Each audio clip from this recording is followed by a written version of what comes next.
Hello everyone. आज 1 अगस्त के news today के इस अंक में आप सभी एस्पिरेंट्स का स्वागत है। तो चलिए हम लोग आज के अंक में सबसे पहले देख लेते हैं कि कौन कौन से न्यूज़ आर्टिकल हैं, सुर्खियां हैं। तो सबसे पहला क्या है, सैटेलाइट इंटरनेट सेवाएं, जो स्टारलिंक की इंटरनेट सेवाएं के बारे में बात चल रही है, उसी पर आधारित जो आर्टिकल है। दूसरा, अयोग्यता पर निर्णय लेने संबंधी अध्यक्ष के अधिकार, संसदीय प्रक्रिया से संबंधित है मामला। एनसीडीसी योजना को सहायता अनुदान सहकारिता क्षेत्र से संबंधित है। पीएमकेएसवाई के तहत खाद्य प्रसंस्करण के लिए कैबिनेट का निर्णय।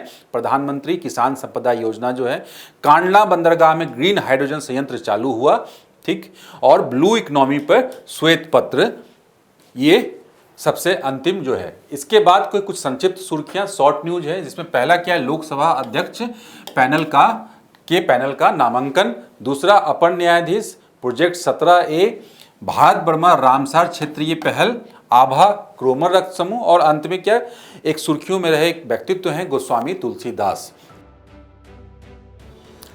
तो चलिए अब हम लोग पहले न्यूज़ से स्टार्ट करते हैं। पहला न्यूज़ जो आर्टिकल है हमारा, उसका शीर्षक है सैटेलाइट इंटरनेट सेवाएं। संदर्भ क्या है कि सैटेलाइट आधारित जो इंटरनेट सेवाएं हैं विश्व स्तर पे, जो जिसका प्रचलन अब प्रारंभ हो चुका है बड़ी तेज़ी से, वो भारत में भी उसकी सेवाओं को शुरुआत करने की बात की जा रही है। और उसका लाइसेंस दिया गया है किस कंपनी को, स्टारलिंक कंपनी को। तो बेसिकली ये क्या है, संचार और टेलीकम्युनिकेशन से जुड़े जो महत्वपूर्ण डेवलपमेंट है उस पर आधारित ये न्यूज़ आर्टिकल है, जिसमें कि स्टारलिंक का संदर्भ है। स्टारलिंक जो कि स्पेसएक्स का एक उद्यम है, उसके अंतर्गत और विश्व स्तर पे ये अपनी सेवाएं देता है, जो कि भारत में भी अब अपनी सेवाओं को देने के लिए तैयार है। तो चलिए आगे अन्य आयाम को भी इसको समझते हैं कि स्पेसएक्स के द्वारा बेसिकली क्या है, निम्न भू कक्षा का उपयोग करके LEO, लोअर अर्थ ऑर्बिट, मतलब ये कौन सा क्या हाइट होगी इसकी, 200 से 2000 किलोमीटर तक की हाइट में सैटेलाइट का एक समूह होगा, उपग्रहों का एक समूह होगा, जिसके माध्यम से ये पूरा का पूरा जो है ना सेवा देने का काम किया जाएगा। और यही है स्टारलिंक, पूरी की पूरी परियोजना यही है। तो पूरा का पूरा स्थापित उपग्रह समूह है, सैटेलाइट कैंस्टेलेशन जो है ना, ये है, ठीक है ना। इसका उद्देश्य क्या, विश्व स्तर पे जो है ना इंटरनेट कवरेज प्रदान करना, अपनी सेवाओं को देना। तो ये संदर्भ है। इस संदर्भ में ये हमारे पास एक डायग्राम लगा हुआ है। तो इस संदर्भ में हम लोग इसको समझ सकते हैं कि सैटेलाइट इंटरनेट कैसे काम करता है। अभी तक क्या है, कन्वेंशनली हम लोग जिस तरह से काम करते हैं उससे क्या अलग है। अलग ये है कि डायरेक्ट आपका जो मॉडेम है, आपका जो डिश है, वो डायरेक्ट जो है सैटेलाइट से कनेक्ट हो सकता है और सिग्नल्स, रिले सिग्नल्स ले सकता है, और उससे इंटरनेट सेवाएं जो है ना चलाई जा सकती हैं। यहाँ पे यही दो दिया हुआ है कि डायरेक्ट ये देखिए हाउस होल्ड के लेवल पे और इंटरनेट से कनेक्टिविटी हो सकती है, जो कि रिमोट एरिया में भी है। सबसे बड़ा इसका फ़ायदा यही है कि रिमोट एरिया में भी, दूरस्थ इलाकों में भी, वन क्षेत्र हो, बाढ़ क्षेत्र हो, दुर्गम पर्वतीय इलाके हों, तटीय इलाके हों, सब तक अब पहुंच हो सकती है, ठीक है, क्योंकि डायरेक्ट सैटेलाइट से संबंध है इसका। और दूसरा ये नेटवर्क जो ऑपरेशन सेंटर हैं उसके माध्यम से भी। तो ये जो है ना यहाँ पे मॉडल है इस तरह का, जिससे कि रीच बढ़ जाएगी। तो बेसिकली यही है सैटेलाइट का, जो अभी रीच की प्रॉब्लम होती थी, पहुँच की प्रॉब्लम होती थी इंटरनेट की, विश्व के हर एक कोने में, देश के हर एक कोने में इसकी पहुंच अभी भी बहुत सारी बाधाएं थी, भौतिक बाधाएं थी, जो कि दूर होने की आशंका है। इस पर प्रयास किया जा रहा है। चलिए नेक्स्ट आयाम को हम लोग देखते हैं कि यही कि सैटेलाइट इंटरनेट या उपग्रह आधारित इंटरनेट सेवाओं के बारे में जो संदर्भ हमने समझा उसी के बारे में बताया गया है। इसको टेक्निकल भाषा में परिभाषित करना अगर चाहे हम लोग, तो इसको किया जा सकता है कि ये सैटेलाइट ब्रॉडबैंड, पृथ्वी की परिक्रमा करने वाले क्या संचार उपग्रहों के माध्यम से प्रदान किया जाने वाला वायरलेस इंटरनेट कनेक्शन है।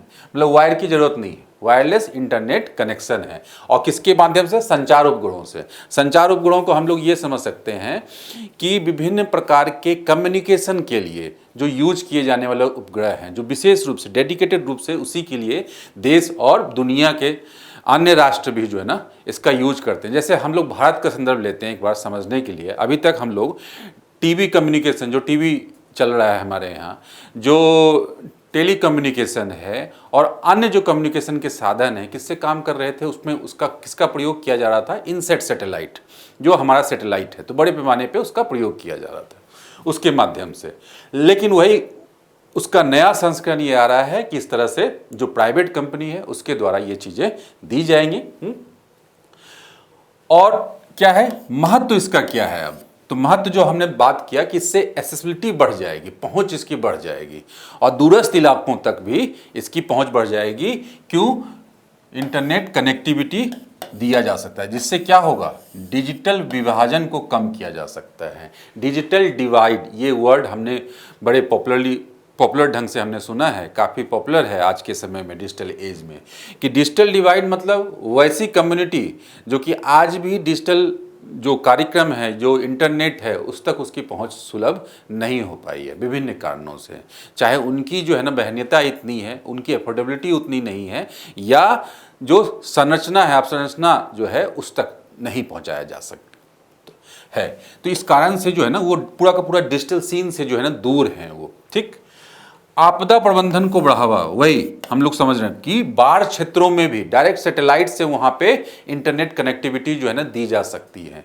तो ऐसे समय में जब आपदा प्रभावित हो कोई क्षेत्र, जहां मान लिया जाए कहीं बाढ़ है की स्थिति बन रही है, कहीं चक्रवात की स्थिति बन रही है और कहीं जो है लैंडस्लाइड की स्थिति बन रही है, तो ऐसे समय में भी जो है इंटरनेट सेवाओं को जो है ना निर्बाध रूप से जारी रखा जा सकता है। लेकिन अभी वर्तमान में क्या है कि अगर इंफ्रास्ट्रक्चर और telecommunication line, internet line जो है ना अगर खराब हो गए, खास करके बाढ़ के मौसमों में, ग्रामीण क्षेत्रों में भी और अर्बन एरिया में भी देखा जाता है कि जल भराव की स्थिति में सबसे पहले खराब होने वाली चीज़ों में क्या होता है, जो इंटरनेट की लाइंस होती हैं, ऑप्टिकल्स फाइबर्स होती हैं, उससे इंटरनेट बाधित हो जाता है। तो ये समस्या से निजात हमें मिल सकता है, ठीक है ना। और जिससे कि आपदा प्रभावित क्षेत्र में जो हम लोग आपदा के लिए राहत के लिए जो कार्य किया जाता है और विभिन्न जो कार्य हैं उसको समुचित रूप से किया जा सकता है। अब यहाँ पे उदाहरण भी दिया, जैसे कि सियाचिन, पूर्वी भारत जो दुर्गम क्षेत्र हैं,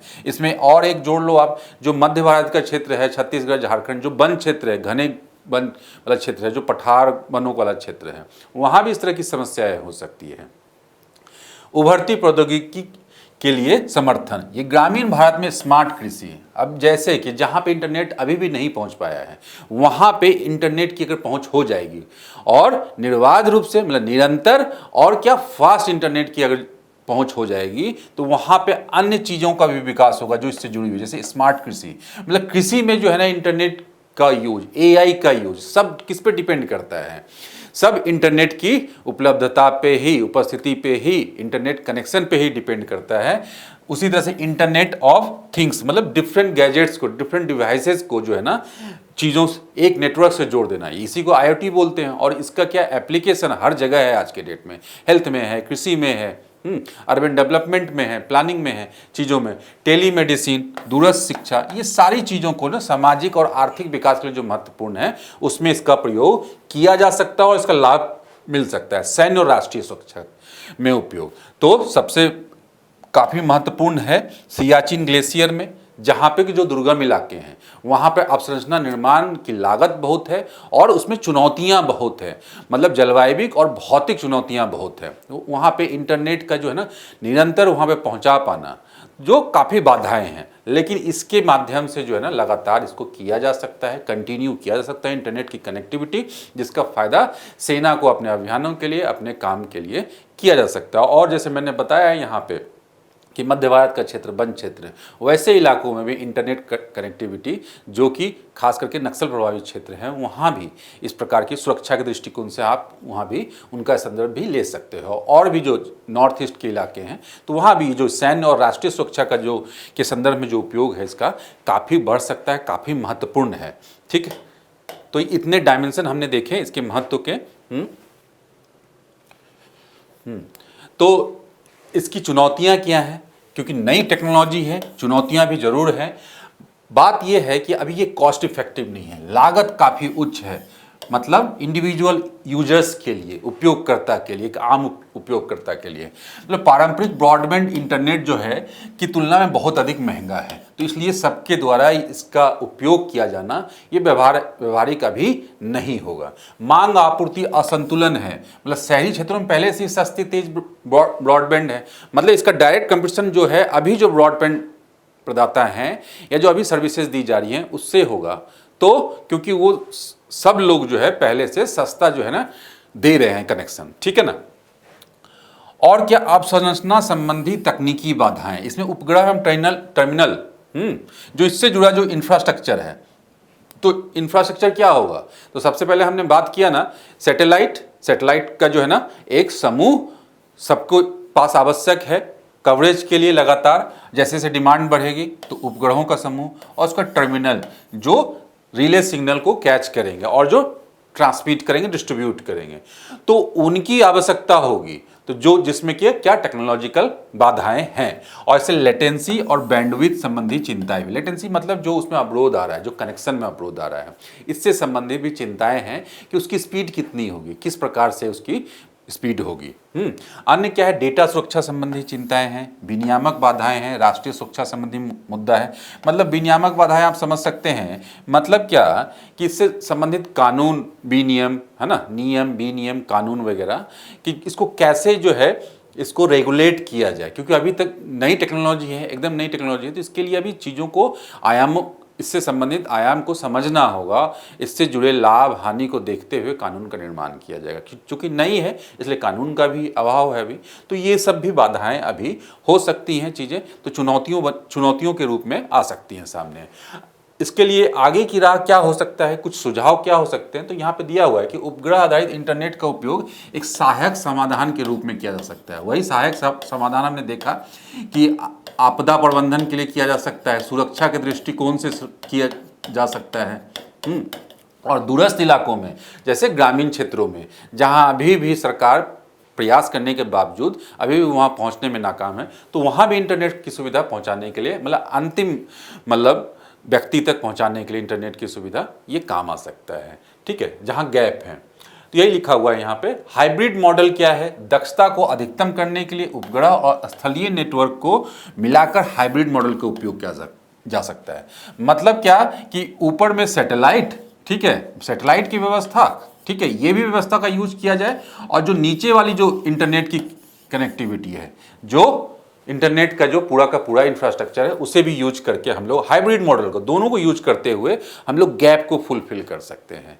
तो इससे क्या होगा, इससे क्या है, जो अभी प्रेजेंट की जो ना कमियां जो है ना, उसको हम लोग फुलफिल कर लेंगे और नई टेक्नोलॉजी को हम लोग यूज कर सकते हैं। आर्थिक रूप से व्यवहार्य बनाने पर ध्यान देना, तो ये सबसे बड़ी सुझाव है, होना चाहिए, क्योंकि लागत जब तक कम नहीं होगी, टेक्नोलॉजी कोई भी कितनी भी अच्छी हो, लागत अगर कम नहीं होगी एक सीमा के नीचे, तो तब तक उसका उपयोग जो है ना व्यवहारिक नहीं हो सकता है। तो ये बहुत बड़ी चुनौती है। और भारतीय दूरसंचार कंपनियों के साथ भी सहयोग करना शामिल है इसमें, ठीक है ना, मूल्य निर्धारण करना कि क्या होगा भविष्य में, तभी ये जो है ना लागत को जो है ना एक सीमा के नीचे लाया जा सकता है, ठीक है। ठीक है, अब हम लोग जो है अब अपने दूसरे न्यूज की तरफ बढ़ते हैं। दूसरा न्यूज आर्टिकल का जो शीर्षक है वो कुछ इस प्रकार है, अयोग्यता पर निर्णय लेने संबंधी अध्यक्ष के अधिकार। दरअसल ये संदर्भ क्या है, संसद सदस्य या विधानसभा सदस्यों की अयोग्यता से संबंधित ये संदर्भ है। और इसके लिए प्रावधान कहाँ है, संविधान में कहाँ पे प्रावधान है, संविधान में अनुच्छेद 102(1) में सांसदों के लिए और 191 में राज्य विधानसभाओं के सदस्यों के लिए, कि उन्हें अगर कोई कानून के द्वारा, संसदीय कानून के द्वारा अयोग्य घोषित किया जाता है तो वो उस डेट से जो है ना निर्भर घोषित किए जाएंगे। तो सिंपल है। और इसके संदर्भ में एक और प्रावधान हम लोग देख लेते हैं, दल बदल कानून भी बनाया गया है। 10वीं अनुसूची डाली गई है संविधान में, संविधान संशोधन करके 52वां संविधान संशोधन किया गया, 1985 से लागू है। ये सब संदर्भ है। अभी हमारा न्यूज ये संदर्भ क्यों आया अयोग्यता का, और ये क्या मामला है, क्योंकि ये किसकी अध्यक्ष की बात की जा रही है, ये विधानसभा के अध्यक्ष की बात की जा रही है। मतलब किसी विधानसभा में सदस्यों की अयोग्यता को लेकर सवाल उठे हैं और उसके संदर्भ में जो है ना याचिका सुप्रीम कोर्ट में गई है और उसके निर्णय स्वरूप जो है ना जो दिया गया है उसमें बात कही गई है कि अयोग्यता पर निर्णय लेने संबंधी जो अध्यक्ष के अधिकार है उस पर पुनर्विचार करना चाहिए। मतलब जो अभी वर्तमान में कानून है, तो दो आधार मैंने बताया, संसदीय कानून और दूसरा दल बदल कानून, जो है उसके अंतर्गत जो अध्यक्ष को अधिकार दिया गया, सदन के अध्यक्ष को अधिकार दिया गया है अयोग्यता के संदर्भ में काम करने के लिए, निर्णय लेने के लिए, उस पे कुछ जो है ना कमियां पाई गई हैं। तो इसलिए बताया गया सुप्रीम कोर्ट के द्वारा ये कि उस पर पुनर्विचार किए जाने की आवश्यकता है। क्या संदर्भ हम लोग आगे डिटेल पढ़ेंगे। ये केस कौन सा था, ये निर्णय कौन सा है, ये जजमेंट ये है पाडी कौशिक रेड्डी बनाम तेलंगाना राज्य। तो बेसिकली क्या है, तेलंगाना के ही 10 विधायकों की अयोग्यता का मामला है, जिसमें कि उन्होंने याचिका पे निर्णय लेने के लिए अध्यक्ष द्वारा की गई काफी देरी को गंभीरता से लिया है। ठीक है ना, सुप्रीम कोर्ट के द्वारा ये की गई है बात, ये संदर्भ आया है। इसके बारे में हम लोग आगे देखते हैं थोड़ा कि मामला यही है कि मामले में संबंधित सुप्रीम कोर्ट के महत्वपूर्ण निर्णय। अब इसके बात को हम लोग समझ लेते हैं। बात को थोड़ा समझने से पहले कि कानून जो है, दल बदल कानून जो है, यहाँ पे क्या करता है, यहाँ पे कि कोई भी सदन है, चाहे ये संसद हो और चाहे ये विधानसभा हो, तो यहाँ पे दल बदल मतलब कि एक पार्टी से दूसरे पार्टी में जो जाने की प्रवृत्ति थी उस पर रोक लगाने के लिए ये कानून लाया गया, जिससे कि अगर कोई भी व्यक्ति, कोई भी संसद सदस्य या विधानसभा सदस्य ऐसा करता है तो वो अयोग्य घोषित किया जा सकता है इस कानून के अंतर्गत। तो बेसिकली इसका उद्देश्य क्या रहा होगा, राजनीतिक स्थिरता लाना, यही उद्देश्य रहा होगा। और क्या है, राजनीति में शुचिता बनाए रखना कि दल बदल की प्रक्रिया जो है ना उसको बढ़ावा ना मिले। मतलब जनता ने जिसको चुना है, जनता के मताधिकार का ये एक तरह से क्या है, उल्लंघन होता है कि जब किसी सदस्य को जनता ने किसी सिंबल पे, किसी राजनीतिक पार्टी के सिंबल पे चुना और उसने अपने लाभ के लिए, निजी लाभ के लिए अपनी पार्टी बदल ली, निजी लाभ या अपनी अधिकारों को बढ़ाने के लिए, सिंपल लालच के कारण से, तो इस पे रोक लगाने के लिए किया गया है। और इसमें जो मुख्य जो शक्तियां दी गई है, किसे दिया गया है, अध्यक्ष को, सदन के अध्यक्ष को। और सदन का अध्यक्ष जो है ये फैसला, अंतिम फैसला करता है और अंतिम निर्णय करने के पश्चात ही आप उसे चैलेंज दे सकते हैं। तो कुछ एक मामले में देखा गया कि हुआ क्या है कि जब ये अयोग्यता का मामला सदन के अध्यक्ष के पास गया, खास करके राज्य विधानसभाओं में ऐसे मामले पिछले 5-7 सालों से ऐसे बहुत सारे मामले आए हैं जो कि चर्चा का विषय बना है। तो जब ये मामला गया अध्यक्ष के पास तो वहाँ पे क्या लंबे समय तक लंबित रह गया, वो मतलब उसे क्या रख लिया गया, उस पर कोई फैसला ही नहीं दिया गया उसके पक्ष में या उसके विपक्ष में। तो इसका मतलब सिंपल ये होता है कि इस पे फैसला नहीं लेना भी एक तरह से फैसला माना जा रहा है। मतलब कि अगर फैसला ले लिया गया तो उसे तुरंत चुनौती दी जा सकती थी। इस कानून को हम लोग ऐसे समझेंगे, इस कानून के संचालन को। तो मुद्दा यहाँ पे यही है कि ये जो न्यू प्रैक्टिस हो गई है, ये पूरा का पूरा जो दल बदल कानून था, तो दल बदल उसके निष्क्रिय कर दे रहा है, उसके उद्देश्य को, मतलब उसको निष्प्रभावी कर दे रहा है। मतलब वो उसका कोई मतलब ही नहीं रह गया। अगर अध्यक्ष जो चाहे तभी आगे फैसला किया जा सकता है, क्योंकि अध्यक्ष का जब तक निर्णय नहीं आएगा तब तक उस पर चुनौती नहीं दी जा सकती है। तो इसका मतलब उस निर्णय, वो निर्णय जो है ना, अयोग्यता का निर्णय कितना फेयर है इसका निर्णय नहीं किया जा सकेगा। तो कुल मिला के क्या है, जो पहली वाली व्यवस्था थी उस वहाँ पर ही स्थिति पहुँच जाती है और दल बदल कानून लाने का जो है ना बहुत अधिक लाभ नहीं दिखता है। और इस प्रकार की जो प्रवृत्ति है दल बदल करने से संबंधित, वो प्रवृत्ति जो है ना जारी रह सकती है या बढ़ सकती है। तो ये है, तो इसी में इसलिए ये जो जब ये केस मामला आया सुप्रीम कोर्ट के पास, तो यहाँ यही बोला गया कि विधानसभा अध्यक्ष की निष्क्रियता की आलोचना की गई, यही कोर्ट के द्वारा, और कोर्ट ने हाई कोर्ट के आदेश को रद्द कर दिया। साथ ही 31 जुलाई 2025 को से, मतलब जिस दिन ये निर्णय दिया गया उससे 3 महीने का डेडलाइन दिया गया कि आप जो है इस तारीख से 3 महीने के अंदर अपना निर्णय दे, तब उसको फेयरनेस को की जांच की जा सकेगी, ये भी दिया गया। और बेसिकली इसमें क्या है कि मामला यही कहता है, मतलब इसका पृष्ठभूमि यही है कि पहले भी कुछ निर्णय हैं जो आगे न्यूज आर्टिकल में है आपके, कि जो अध्यक्ष का कार्यालय है, अध्यक्ष बेसिकली क्या एक अधिकरण के रूप में काम करता है। यहाँ पे जो जब ये काम कर रहा होता, निर्णय दे रहा होता, तो एक अधिकरण ट्रिब्यूनल के रूप में काम करता है वो, और वो जो है कहीं ना कहीं न्यायिक प्रक्रिया से गुजर रहा होता है। तो इसलिए उसे ध्यान में रखना चाहिए, उसे ध्यान में रखना चाहिए कि कार्यवाही बहुत ज़्यादा लंबी ना हो, कार्यवाही बहुत ज़्यादा लंबी ना हो, ठीक है, कार्यवाही बहुत ज़्यादा लंबी ना हो, ठीक, और ऐसी स्थिति उत्पन्न नहीं होना चाहिए। तो यहाँ पे यही बोला गया है, एक फ्रेज का यूज किया गया है कि ऐसी स्थिति अगर उत्पन्न होती है और जो जैसा ये मामला देखा गया है, तो होगा क्या, ऑपरेशन सफल रहा और लेकिन मरीज मर गया, ऐसी स्थिति उत्पन्न हो जाएगी। मतलब क्या कि हमने काम तो करते हुए हम दिखे, काम तो हमने किया लेकिन उद्देश्य पूरा नहीं हुआ। उद्देश्य क्या था? उद्देश्य यही था कि 10वीं अनुसूची का जो उद्देश्य था दल बदल कानून का, वो विफल रहेगा। तो यही है, तो इसलिए कोर्ट ने संसद से अपील की है कि वह प्रावधानों पर पुनर्विचार करे तथा अयोग्यता संबंधी जो निर्णयों के लिए एक वैकल्पिक एवं स्वतंत्र व्यवस्था बनाने पर विचार किया सकता है। मतलब ये पूरी जो अध्यक्ष की व्यवस्था है उससे एक स्वतंत्र व्यवस्था, एक ऐसा न्यायाधिकरण ही गठित कर दिया जाए कि ऐसे जो भी मामले हैं योग्यता के वे उनमें जाए और उसका एक डेडलाइन हो, फिक्स्ड हो, 3 महीने 2 महीने जो भी हो, ये डेडलाइन फिक्स किया जाए कि इतने में ही आपको निर्णय देना है। तो जिससे क्या होगा, पूरे के पूरी इस प्रकार की प्रक्रिया को स्ट्रीमलाइन किया जा सकेगा, तभी जाकर दल बदल कानून को सही मामले में उसके उद्देश्यों के साथ पूरा किया जा सकेगा। अभी हम लोग जो बात कर रहे थे कि ये जो अध्यक्ष के रोल है, निर्णय है और ये जो पूरी प्रक्रिया है, इसके संदर्भ में जो पहले के बाद है जहां पे मामले आए इस प्रकार के और जो जजमेंट दिया गया कि ये क्या टाइम फ्रेम होना चाहिए, उसके संदर्भ में 2 यहाँ पे महत्वपूर्ण जो ना लैंडमार्क जजमेंट है सुप्रीम कोर्ट का। एक में सबसे पहला क्या, कियोतो होलोहान बनाम जाचिल्लूबाद, ये 1992 का है।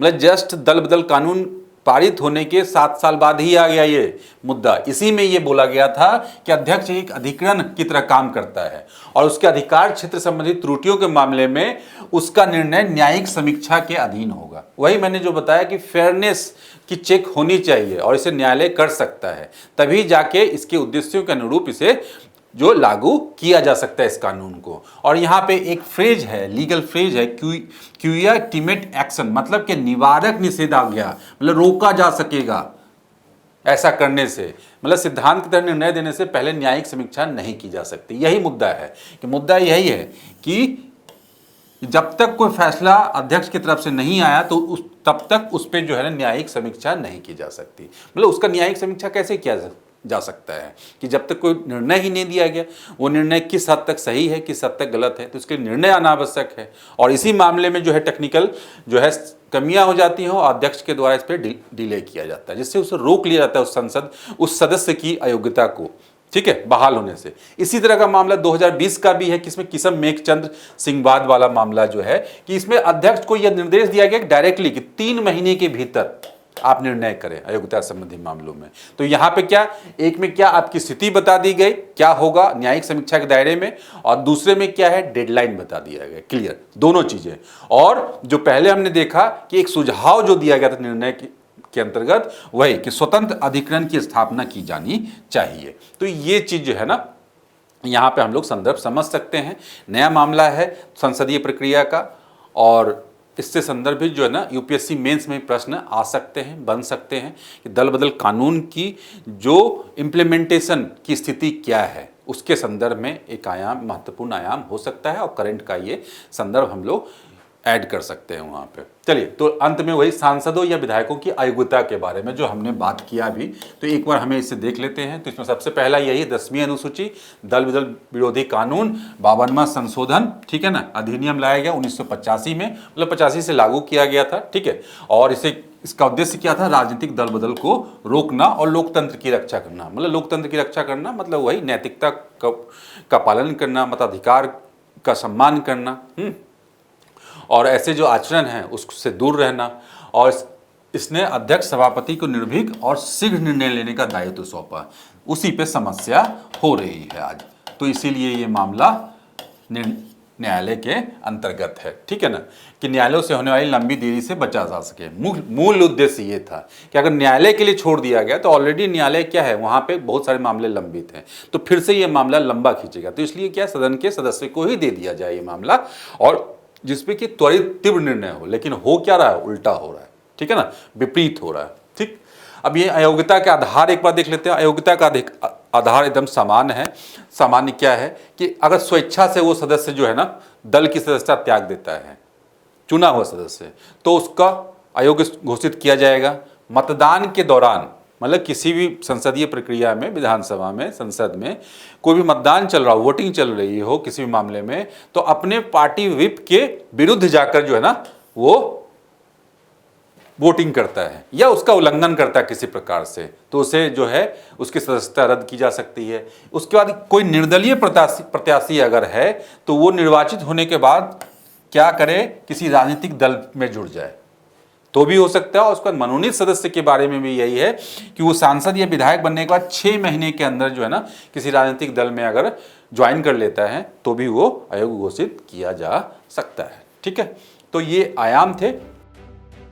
चलिए हम लोग नेक्स्ट न्यूज पे आते हैं। नेक्स्ट न्यूज क्या है, PMKSY, प्रधानमंत्री कृषि संपदा योजना, किसान संपदा योजना, प्रधानमंत्री किसान संपदा योजना के तहत खाद्य प्रसंस्करण के लिए कैबिनेट का निर्णय। अब देखिए आगे बढ़े।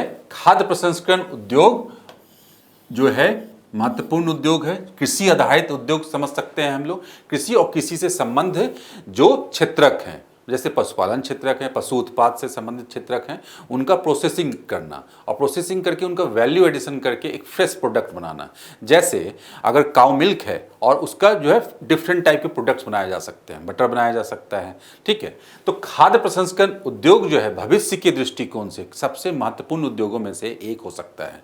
और इंडिया में भी, भारत में भी जो हमारा कृषि क्षेत्र कितना बड़ा है, इतनी बड़ी जनसंख्या, ग्रामीण जनसंख्या जो इससे जुड़ी हुई है, उसके लिए खाद्य प्रसंस्करण क्षेत्र का जो है काफी महत्वपूर्ण स्थान है।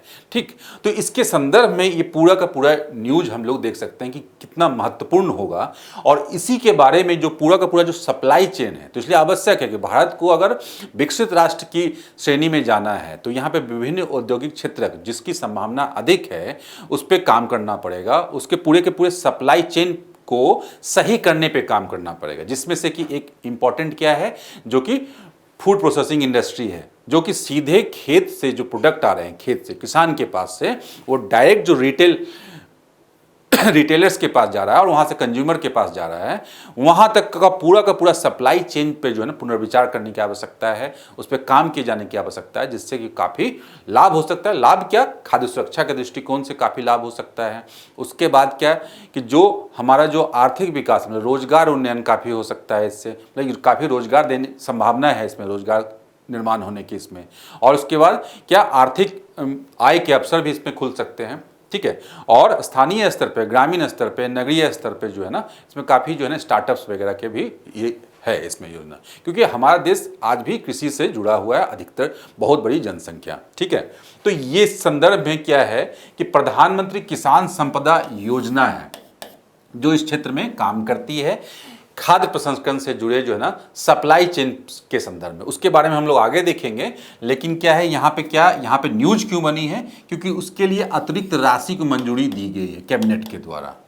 ठीक, जो योजना चल रही थी, और ये क्या बताया कि प्रधानमंत्री किसान संपदा योजना के लिए 15वें वित्त आयोग चक्र में, जो 15वां वित्त आयोग है जो इसमें अनुशंसा की जाती है कि इसमें कितना दिया जाए, 2021-22 और 25-26 तक के लिए जो अनुशंसा थी उसमें 6250 करोड़ रुपए की अतिरिक्त राशि को मंजूरी दी गई है। ठीक है, तो मतलब सरकार की प्रायोरिटी लिस्ट में है।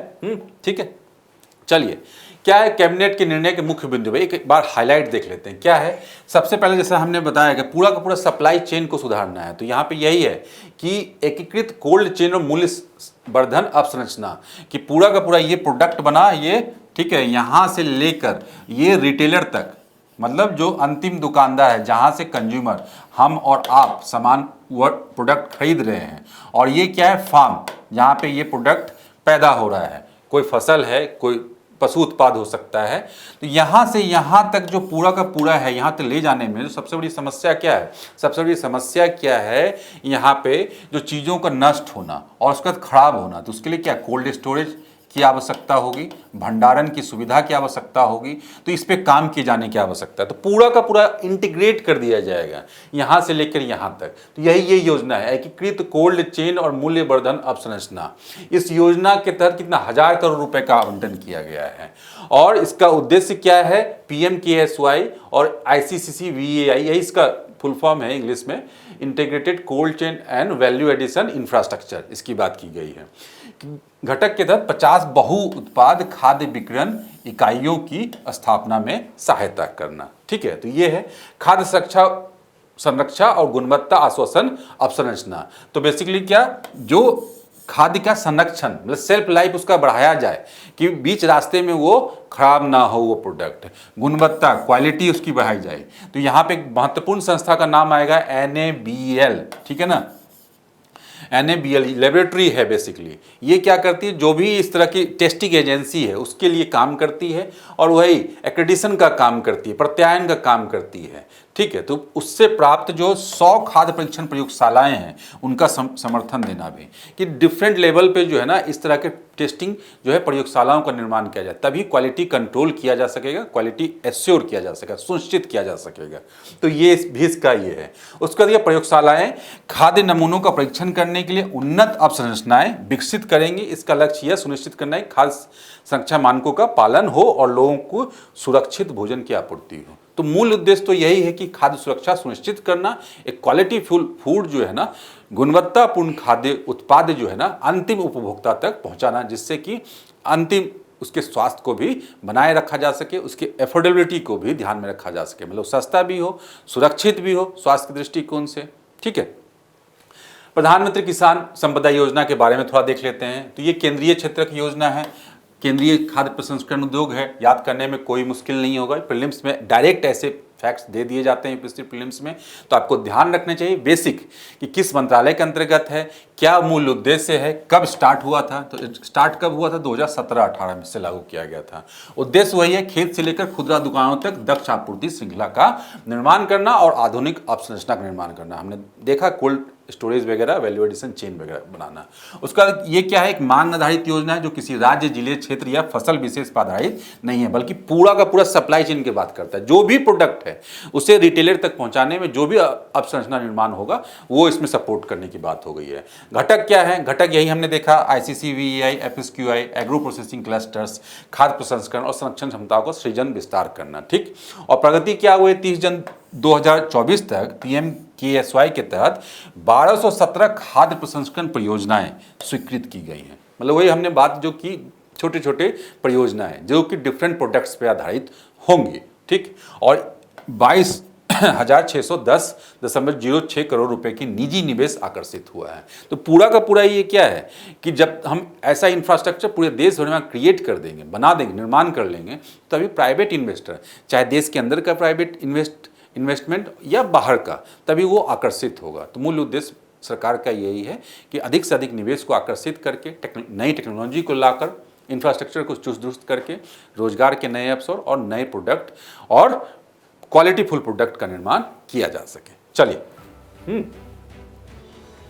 हमारा न्यूज आर्टिकल नंबर 4 क्या है, NCDC योजना की को सहायता अनुदान। ये एक और योजना आ गया। NCDC क्या है, राष्ट्रीय सहकारी विकास निगम को अनुदान सहायता योजना को मंजूरी दी गई है। सहकारिता हम लोग समझ रहे हैं, समूह के द्वारा किया जाने वाला कार्य, और समूह के द्वारा मतलब किसी भी समुदाय विशेष में कुछ लोग समूह बनाकर अपने साझे लक्ष्य को प्राप्त करने के लिए कुछ सामाजिक आर्थिक विकास के कार्य करते हैं, मतलब कारोबार करते हैं, कार्य करते हैं। तो ऐसे में ही क्या है, सहकारी संस्थाओं का निर्माण होता है।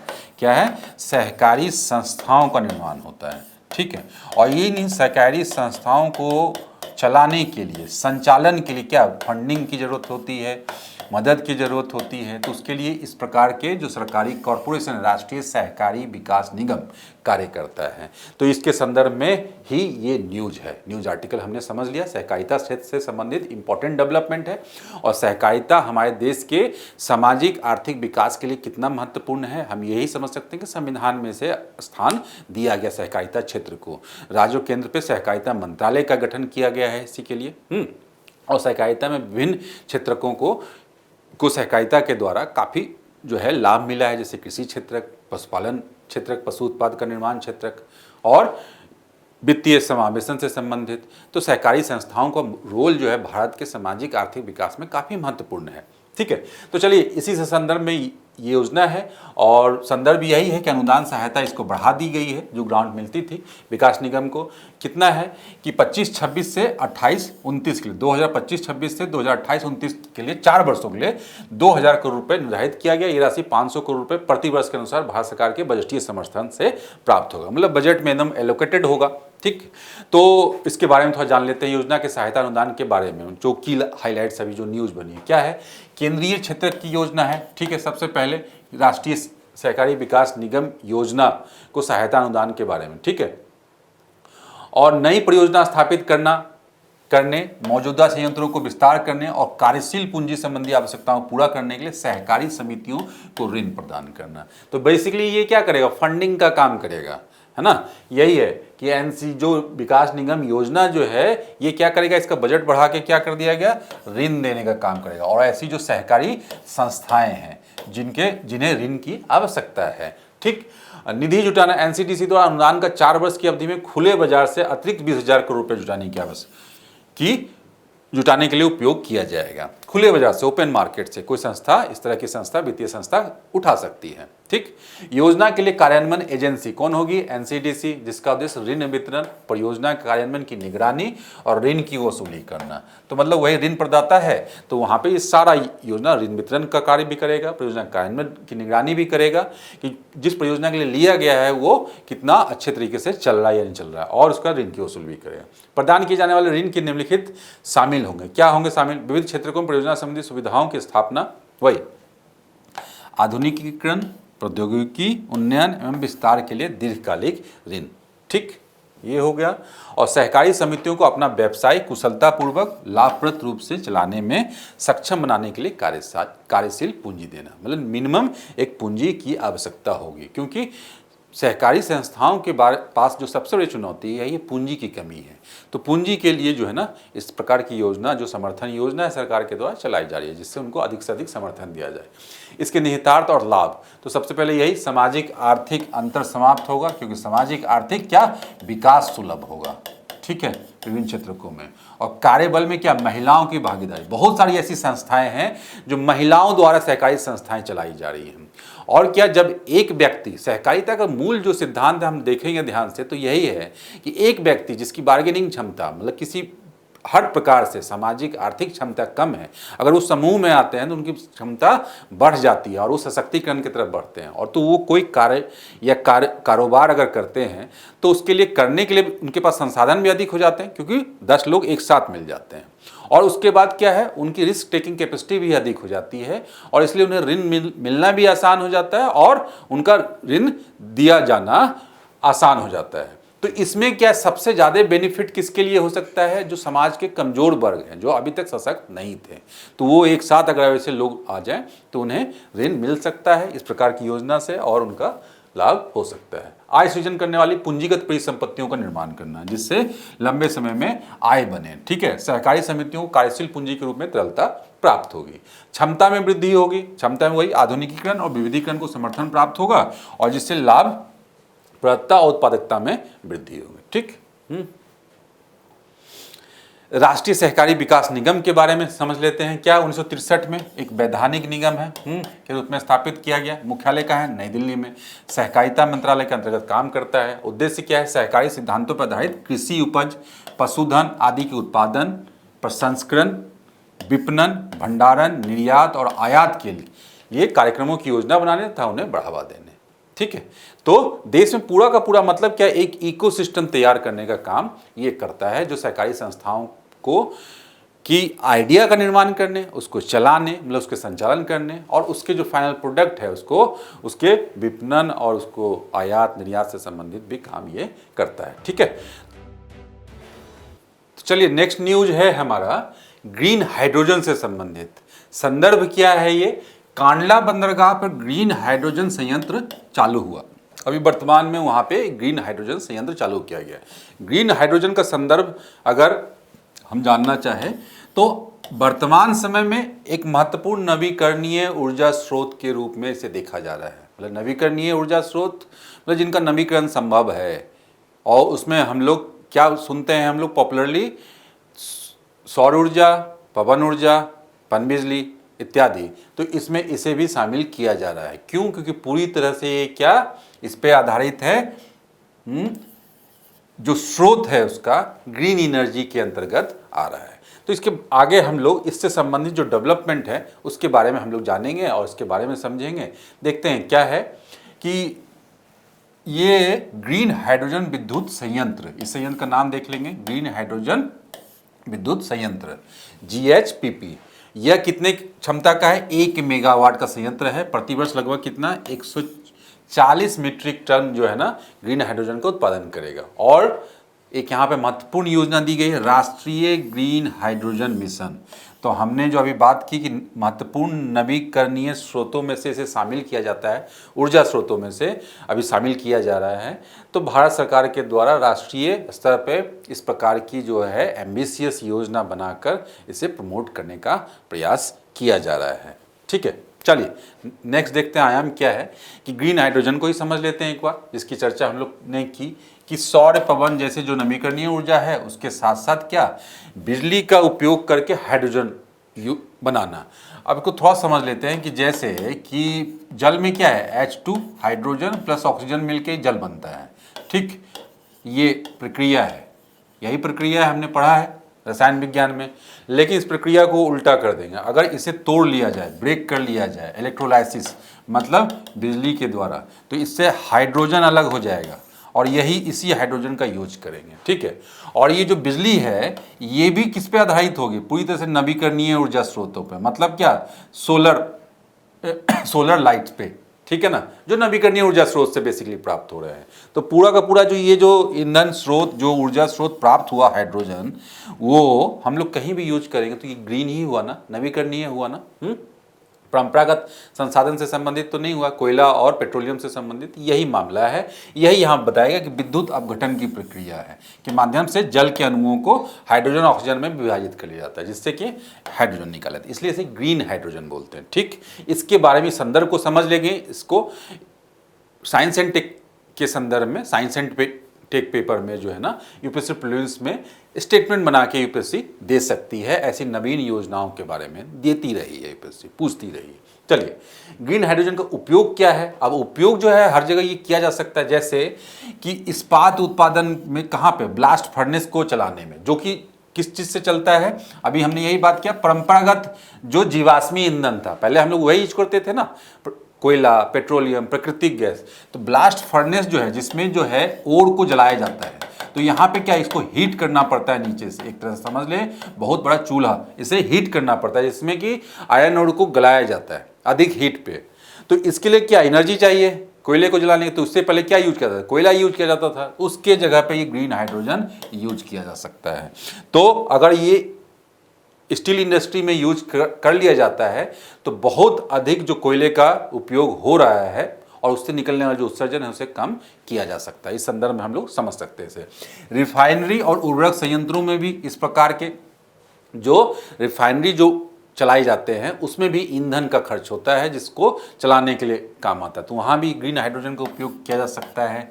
उसके बाद क्या, परिवहन के क्षेत्र में, परिवहन के क्षेत्र में क्या, परिवहन के क्षेत्र में जो गाड़ियों को चलाने के लिए इसका यूज किया जा सकता है। हाइड्रोजन फ्यूल सेल का उपयोग करने वाले ट्रक, बसें की जा रही हैं, है ना। ठीक है, और ऊर्जा भंडारण और ग्रिड संतुलन भी इसका क्या, विद्युत की अधिकतम मांग या नवीकरणीय ऊर्जा स्रोत आधारित कम विद्युत उत्पादन के दौरान बिजली उत्पादन के लिए इसका उपयोग किया जा सकता है। कि जब विद्युत उत्पादन कम है ग्रिड में, तो उस समय जो है ग्रीन हाइड्रोजन का उपयोग करके हम लोग जो गैप हो रहा है जो हमारे प्रोडक्शन में और मांग में, तो उसके फुलफिल किया जा सकता है। तो मतलब गैप को, विद्युत उत्पादन के गैप को कम किया जा सकता है। ठीक है, ग्रिड में।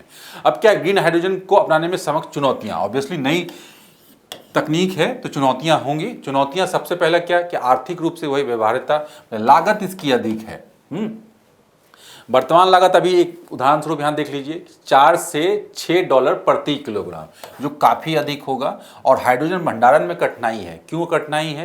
क्योंकि हाई प्रेशर वाले टैंक और क्रायोजेनिक तापमान की आवश्यकता होती है, मतलब गर्मी थोड़ा सा भी बर्दाश्त नहीं कर सकता। क्रायोजेनिक मतलब ठंडा, ठीक है ना, तो ठंडे तापमान में रखना पड़ेगा, हाई प्रेशराइज जो है ना। तो इसके लिए जो कंटेनर आएगा या सिलेंडर जो आएगा, तो उसको रख पाना, संरक्षित रख पाना, ये बहुत बड़ी चुनौती है अभी वर्तमान समय में। और भारत जैसे जो उष्णकटिबंधीय राष्ट्र है, जहाँ तापमान टेम्परेचर जो है ना काफ़ी चला जाता है, 40-45 डिग्री सेल्सियस से ऊपर चला जाता है, तो वहाँ पे ये अब इसका यूज करना कमर्शियल रूप से आम जनता के बीच तो काफ़ी चैलेंजिंग है। संसाधन की कमी क्यों? ग्रीन हाइड्रोजन उत्पादन के लिए क्या प्रति किलोग्राम हाइड्रोजन हेतु क्या चाहिए?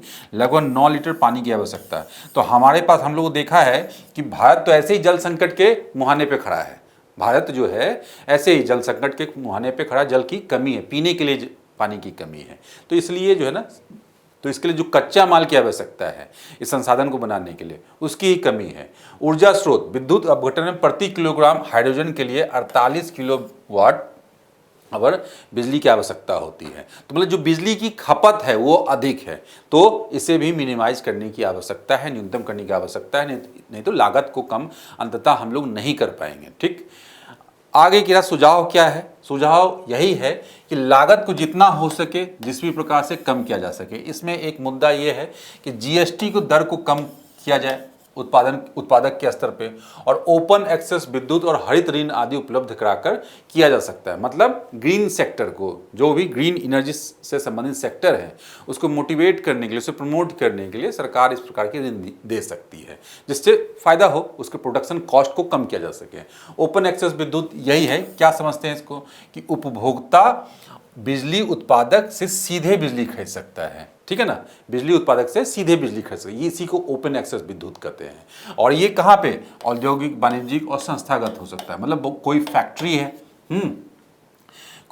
है, कोई डिपार्टमेंट हो सकता है, कोई कंपनी हो सकती है, ये डायरेक्ट ये प्रोड्यूसर से खरीद ले, एक अनुबंध एग्रीमेंट साइन करे और डायरेक्ट ये खरीद ले। तो मतलब वो पूरा का पूरा उस प्रक्रिया में ना जाए। तो ये सब चीज़ों को करके हम लोग जो है ना, क्या ये पूरा का पूरा जो है ना प्रोसेस को सस्ता बना सकते हैं, व्यवहार्य बना सकते हैं। हरित ऋण के बारे में वही कि हरित ऋण मतलब पर्यावरण अनुकूल जलवायु संबंधी परियोजनाओं को वित्त पोषित करने के लिए दिया जाता है। ठीक है, जो कि सतत विकास लक्ष्यों को पूरा करने के लिए, क्योंकि ग्रीन एनर्जी को प्रमोट किया जा रहा है, तो ऑब्वियसली ये क्या होगा, ग्रीन इनिशिएटिव है और ये सस्टेनेबल प्रैक्टिस होगी। ठीक, प्रोत्साहन क्या है? प्रोत्साहन भारत सरकार की हम लोग देख सकते हैं कि उदाहरण के लिए निर्यात बाजारों को लक्षित करते हुए हरित इस्पात के लिए पीएलआई योजना, मतलब वही कि सारा ग्रीन प्रोडक्ट यूज कर रहे हैं एक स्टील बनाने के लिए। तो मतलब हमने क्या किया, जीवाश्मी ईंधन को हटा दिया, तो वो जो स्टील बनेगा और जो उसमें टेक्नोलॉजी यूज की जा रही है, तो जो फाइनल प्रोडक्ट आएगा उसे हम लोग ग्रीन इस्पात बोल सकते हैं। शुरुआती दौर में जो है ना इन्वेस्टमेंट होंगे, लेकिन बाद में वो क्या अर्थव्यवस्था के लिए और पर्यावरण के दृष्टिकोण से काफ़ी महत्वपूर्ण होगा। तो यही है कि वैसी योजनाओं को क्या प्रोडक्ट लिंक इंसेंटिव, ये सुना होगा आपने, डिफरेंट सेक्टर्स के लिए दिया जाता है कि उस प्रोडक्ट को प्रोत्साहित करने के लिए जो है इंसेंटिव देती है भारत सरकार। वस्त्र उद्योग के लिए है ये पीएलआई चलती है, इलेक्ट्रॉनिक उद्योग में ये पीएलआई चलती है। तो उसी तरह से इस प्रकार के हरित इस्पात बनाने के लिए भी जो पीएलआई को लागू किया जाए। हरित इस्पात क्या है? वही बताया गया कि उत्पादन पारंपरिक तरीकों की तुलना में बहुत कम या लगभग शून्य कार्बन उत्सर्जन के साथ, वही ग्रीन एनर्जी यूज किया जाएगा तो कार्बन उत्सर्जन ऑलरेडी कम हो जाएगा। ठीक, चलिए आगे की राह क्या है कि भारत को वाणिज्यिक प्रौद्योगिकियों को आगे बढ़ाने के लिए 2030 तक $1 बिलियन का निवेश करना चाहिए। ठीक है, और बाजार निर्माण किया है, कुछ क्षेत्रों में ग्रीन हाइड्रोजन क्रय संबंधी बाध्यता लागू करनी चाहिए। कुछ क्षेत्रों मतलब वही जैसे हमने देखा ना इस्पात संयंत्र, तो ऐसे ही कुछ क्षेत्र के लिए हम लोग अगर बाध्यता बना देते हैं सरकार के स्तर पे कि आपको ग्रीन हाइड्रोजन ही यूज करना है, तो हो सकता है कि उसकी खपत बढ़ जाए और प्रोड्यूसर जो उसको बनाने वाले हैं उनके भी लाभ में जो है ना वृद्धि हो और उसकी लागत में कमी हो, तो जिससे कि आगे इसे और व्यवहारिक बनाया जा सके, सस्ता बनाया जा सके, इफिशिएंट बनाया जा सके। तो इस तरह से ग्रीन हाइड्रोजन से संबंधित हमने देखा। ठीक है, राष्ट्रीय ग्रीन हाइड्रोजन मिशन जो हमने शुरुआत में जिक्र किया था उसके बारे में थोड़ा जान लेते हैं। क्या है कि वही भारत को ग्रीन हाइड्रोजन और उसके व्युत्पन्नों मतलब उससे संबंधित जो प्रोडक्ट्स हैं उसमें क्या करना, निर्यात के लिए उपयोग और निर्यात के लिए क्या वैश्विक हब के रूप में डेवलप करना है, मतलब वर्ल्ड के हब के रूप में, केंद्र के रूप में विकसित करना है। इसका लक्ष्य यही है। लक्ष्य कब तक है? 2030 तक प्रति वर्ष 5 MMT ग्रीन हाइड्रोजन का उत्पादन करना है। ठीक है। और मंत्रालय कौन होगा? ये जाहिर सी बात है नवीन एवं नवीकरणीय ऊर्जा मंत्रालय।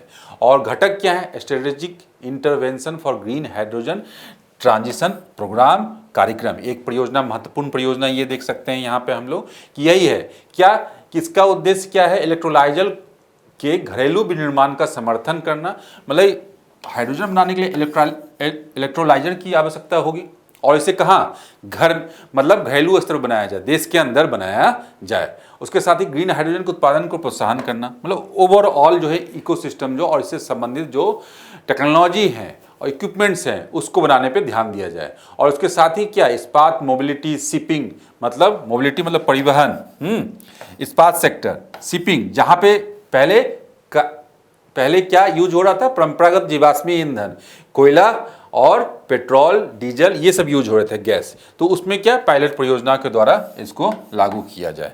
ठीक है। और ग्रीन हाइड्रोजन हब का विकास करना, डिफरेंट स्तर पे भारत को अंततः बनाना। तो यही इसका उद्देश्य है ग्रीन हाइड्रोजन मिशन का। ठीक है ना। चलिए अब नेक्स्ट न्यूज पे आते हैं। ये भी देश की अर्थव्यवस्था के लिए काफ़ी महत्वपूर्ण है और फ्यूचरिस्टिक है, भविष्य के दृष्टिकोण से। क्या है? ब्लू इकोनॉमी पर श्वेत पत्र। ब्लू इकोनॉमी मतलब हम लोग यहाँ पे अंदाजा लगा सकते हैं सागर से संबंधित, सागरीय संसाधनों के दोहन, ठीक है, और संसाधनों के दोहन और उस दोहन को जो है ना लागत कम करना और उसको आगे और विकास करना और उसके पे आधारित जो अर्थव्यवस्था है उस पूरे की पूरी प्रैक्टिस है, पूरा का पूरा इकोसिस्टम मजबूत करना, मतलब सारे सागरीय संसाधनों का जो है ना जो इष्टतम उपयोग जो सुनिश्चित कर सके भविष्य में भारत के लिए। ठीक है। क्यों? क्योंकि भारत जो है हम लोग देख रहे हैं कि प्रायद्वीपीय भारत की इतनी लंबी सीमा है, इतनी लंबी तटीय सीमा है और उसके बाद जो आइलैंड्स भी है हमारे लक्षद्वीप और अंडमान निकोबार, अब सबको मिला दिया जाए तो हमारी तटीय सीमा जो है ना 11,000 किलोमीटर के आसपास हो जाती है। तो इतनी लंबी जो है ना तटीय सीमा है हमारा। और EEZ भी हमारा काफ़ी बड़े क्षेत्रों में है। तो इसलिए हमारे सरकार के द्वारा, भारत सरकार के द्वारा ये नीति बनाई गई ब्लू इकोनॉमी की अर्थव्यवस्था में सागरीय संसाधनों के दोहन को और सागरीय संसाधनों को प्रयोग को बढ़ावा देने के लिए एक संस्थागत रूप से जो है ऐसी नीति निर्माण किया जाए जो कि इसे बढ़ावा दे और आगे आने वाले भविष्य में जो है ना विभिन्न प्रकार के नवाचारों को इसमें शामिल करें। यही है। तो ब्लू इकोनॉमी इसमें संदर्भ बताया गया है कि अभी हाल फिलहाल में चर्चा में क्यों है कि इसी पे व्हाइट पेपर जो है संसद के सामने पेश किया गया है कि आगे के रोड मैप प्रस्तुत करने के लिए क्या होगा आगे का रोड मैप इंडिया का। तो ये केंद्रीय मंत्री ने संसद को सूचित किया है। रिपोर्ट का नाम क्या है? भारत की नीली अर्थव्यवस्था का रूपांतरण, निवेश, नवाचार और सतत विकास। ठीक है। और उसमें रोड मैप कब तक का है? 2035 तक रोड मैप प्रस्तुत किया गया है श्वेत पत्र में, वर्ष 2035 तक का, कि हम लोग क्या करने वाले हैं इस संदर्भ में। और इसका उद्देश्य व्यवहार्य परियोजनाओं को प्राथमिकता देना था, नीली अर्थव्यवस्था को राष्ट्रीय विकास में एक महत्वपूर्ण इंजन के रूप में जो है खड़ा करना, उसको बनाना, निर्माण करना, ये उद्देश्य है। ठीक है।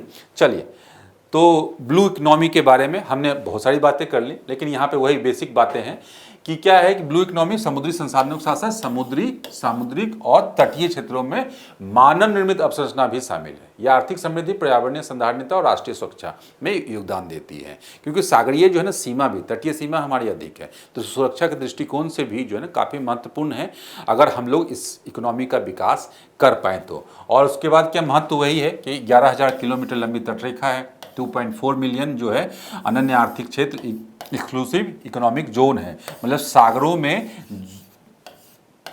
मार्क किया गया वो क्षेत्र, ये अंतर्राष्ट्रीय प्रैक्टिस है, हम लोग देखेंगे, मार्क किया वो क्षेत्र जहां तक आप जो है संसाधनों का दोहन कर सकते हैं, आपका अनन्य अधिकार क्षेत्र में वो आता है। इसी को EEZ बोला जाता है। हर एक देश में उसके आकार के हिसाब से ये अलग अलग हो सकता है। भारत चूंकि बड़ा राष्ट्र है तो यहाँ पे क्या 2.4 मिलियन वर्ग किलोमीटर है ये, ठीक है। यह राष्ट्रीय समृद्धि का प्रमुख इंजन है और विकसित भारत जो योजना है 2047 का एक महत्वपूर्ण स्तंभ होगा, क्योंकि सागरीय क्षेत्र के संसाधनों को शामिल किए बिना भारत 2047 तक उतना ग्रोथ प्राप्त नहीं कर सकता, ठीक है ना। चलिए अब डिफरेंट क्षेत्र में चुनौतियां क्या देख लेते हैं। ये पूरा का पूरा एक तरह से ब्लूप्रिंट है। क्या सागरीय क्षेत्र में जब हम लोग ब्लू इकोनॉमी की बात करेंगे तो सबसे पहले क्या आएगा, समुद्री जीवित संसाधन, उसमें क्या है, मत्स्यन होगा, ठीक है। पर्यावरणीय प्रदूषण, मत्स्य भंडार पर जलवायु का प्रभाव, ये चुनौती है, पर्यावरणीय चुनौतियां। उसके बाद नीति व गवर्नेंस, मंत्रालयों के बीच समन्वय की कमी, सब अलग अलग मंत्रालय के संदर्भ में हो सकता है। उसका तकनीकी व अवसंरचना, हमने देखा अभी कोल्ड मतलब फूड प्रोसेसिंग इंडस्ट्री में से संबंधित जो अवसंरचना है कितना महत्वपूर्ण है, तो यहाँ भी यही काम करेगी। कोल्ड चेन की कमी, आधुनिक तकनीक व कमी, सीवीड, केज फार्मिंग वगैरह जो किए जाते हैं जो सागरीय क्षेत्र में, तटीय क्षेत्र में, उससे संबंधित है।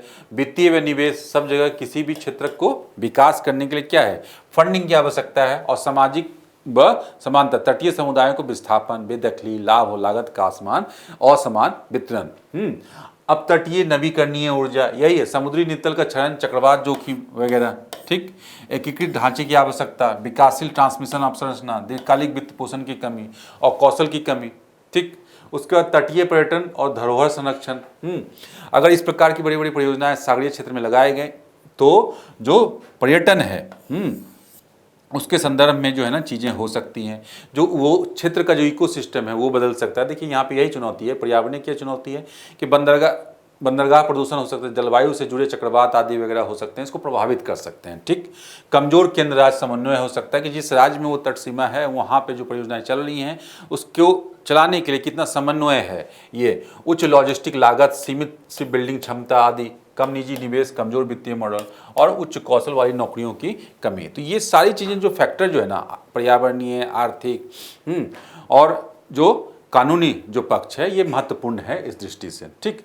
अब प्रमुख सिफारिशें क्या है, प्रमुख सिफारिशें हैं कि मंत्रालयों के बीच बेहतर समन्वय, क्योंकि ये क्या है, एक तरह से बहुविषयक तथ्य है, बहुविषयक है। ये ना सिर्फ आर्थिक है ना पर्यावरणीय है। अगर ये तट है और यहाँ पे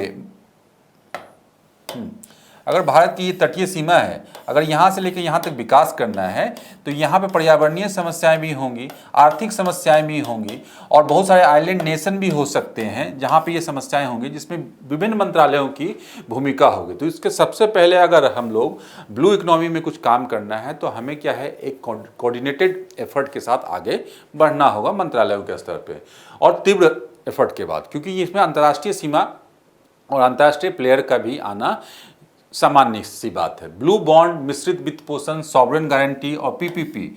हाँ, ब्लू बॉन्ड मतलब ब्लू इकोनॉमी से संबंधित उसको प्रोत्साहित करने के लिए जो अतिरिक्त जो क्या है, रेवेन्यू जनरेट करने के लिए बॉन्ड ही जारी कर दिया जाए, जो जैसे कि डिफरेंट मामलों में किया जाता है, ठीक है। मिश्रित वित्त पोषण मतलब जिसमें निजी जो है इन्वेस्टमेंट को भी बढ़ावा दिया जाए। सॉवरेन गारंटी मतलब सरकार के द्वारा दी जाने वाली गारंटी है ना, उससे संदर्भ में ये सब करके, ये जो नवाचार ये सब करके जो है वहाँ पे क्या घरेलू निवेश और वैश्विक निवेश को आकर्षित किया जाना, ठीक है ना, का प्रयास किया जाना चाहिए। सफल राज्य स्तरीय मॉडल्स को बड़े पैमाने पर अपनाना चाहिए। जो किसी राज्य में अगर ऐसा कोई मॉडल है तो उसे इम्प्लीमेंट किया जाए और अलग स्तरों पे भी, डिफरेंट स्तर, जैसे कि उड़ीसा में क्या है, एक उदाहरण यहाँ पे दिया गया है, महिलाओं के नेतृत्व में सीवीड की खेती, ठीक है। कोच्चि में क्या स्मार्ट पोर्ट और अंडमान द्वीप समूह में क्या इको टूरिज्म। ये सब मॉडल हम लोग कर सकते हैं कि कैसे इको टूरिज्म को सारे पूरे के पूरे तटीय क्षेत्रों में हमें बढ़ावा दिया जा सकता है। कैसे ये जो तटीय क्षेत्रों में जो खेती की जाती है सागरीय संसाधनों की, वो क्या मतलब जीवों की या जो भी सागरीय प्रोडक्ट हैं वहाँ पे किया जा सकता है। ये डिफरेंट प्रोडक्ट हैं जो किए जा रहे हैं सफलतापूर्वक। तो इस आधार पे जो ब्लू इकोनॉमी की नीति है उसको हम लोग सही कर सकते हैं और आगे बढ़ा सकते हैं। चलिए अब हम लोग अन्य सुर्खियों को देखते हैं। इसमें जो पहले ही शॉर्ट न्यूज है हमारा क्या है, ये भी पॉलिटी से संबंधित है। भारतीय राज्य व्यवस्था से लोकसभा अध्यक्ष के पैनल का नामांकन लोकसभा में जो अध्यक्ष ने सदन की कार्यवाही की अध्यक्षता करने के लिए एक सांसद को लोकसभा अध्यक्ष पैनल में नामित किया। क्या है मामला ये? बेसिकली क्या है कि लोकसभा में सदन की कार्यवाही को संचालित करने के लिए लोकसभा स्पीकर होता है, राज्यसभा में सभापति होते हैं, लेकिन अगर और उसके बाद क्या है, इसके बाद होता है इनकी अनुपस्थिति में कार्य करने के लिए हर जगह क्या है, इनका डेप्यूटी होता है, उपसभापति या उपाध्यक्ष होते हैं, ठीक है। लेकिन इसके अलावा भी कुछ सदस्यों को नामित किया जाता है कि अगर इन दोनों की भी अनुपस्थिति हो तो उससे कार्य का संचालन किया जा सके, और इसके लिए जो प्रावधान है लोकसभा संचालन नियम और राज्यसभा संचालन नियम में ही दिए गए हैं, ठीक है, कि एक पैनल को ही जो है ना नामित कर लिया जाता है कि इन दोनों की अनुपस्थिति में, मतलब स्पीकर और डिप्टी स्पीकर के अनुपस्थिति में ये लोग काम कर सकते हैं, संसद की कार्यवाही को आगे बढ़ाया जा सकता है। यही संदर्भ है, अभी बात की गई है।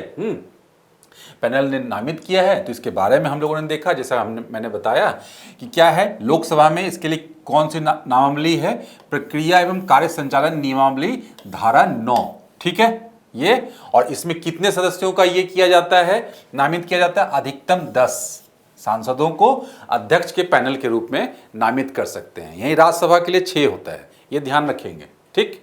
अध्यक्ष और उपाध्यक्ष की अनुपस्थिति में पैनल में नामित कोई भी सदस्य सदन की अध्यक्षता कर सकता है। यही मूल यह तथ्य है इसमें। ऐसा तभी किया जा सकता है जब लोकसभा अध्यक्ष द्वारा अनुरोध किया गया हो, ठीक। यदि अध्यक्ष अनुपस्थित हो तो उपाध्यक्ष द्वारा अनुरोध किया गया हो, ठीक।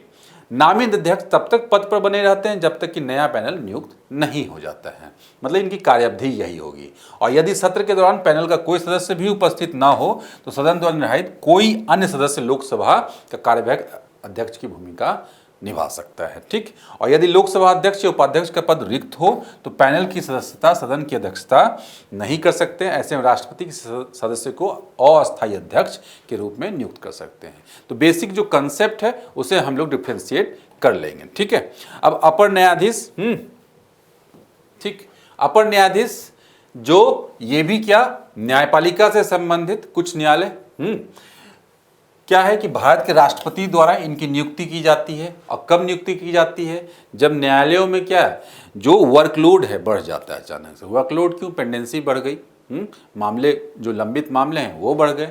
तो संविधान के अनुच्छेद कितना 224 में ही इसके लिए प्रावधान है। उसके लिए प्रावधान है कि ऐसे अपर न्यायाधीश की जो है नियुक्ति अपर न्यायाधीश या कार्यवाहक न्यायाधीश, ठीक है ना, अपर या कार्यवाहक न्यायाधीश के लिए की नियुक्ति की जा सकी, किसके द्वारा, राष्ट्रपति के द्वारा, ठीक। और यहाँ पे बात है कि करते हुए उच्च न्यायालयों में अपर न्यायाधीशों की नियुक्ति करते हैं, ठीक, यहाँ पे बात की गई है। और नियुक्ति के कारण क्या है, हमने बताया कि कार्यभार में अस्थायी वृद्धि हो जाती है। और भारत ये प्रक्रिया कैसे चलती है कि भारत के मुख्य न्यायाधीश के परामर्श से उच्च न्यायालयों में न्यायाधीशों की स्वीकृति संख्या को अस्थाई और अतिरिक्त न्यायाधीशों में 75-25 के अनुपात में, मतलब 75 जो अस्थाई वाले हैं और 25, इससे अधिक नहीं होना चाहिए, ठीक है ना, विभाजित किया जाता है, यही है।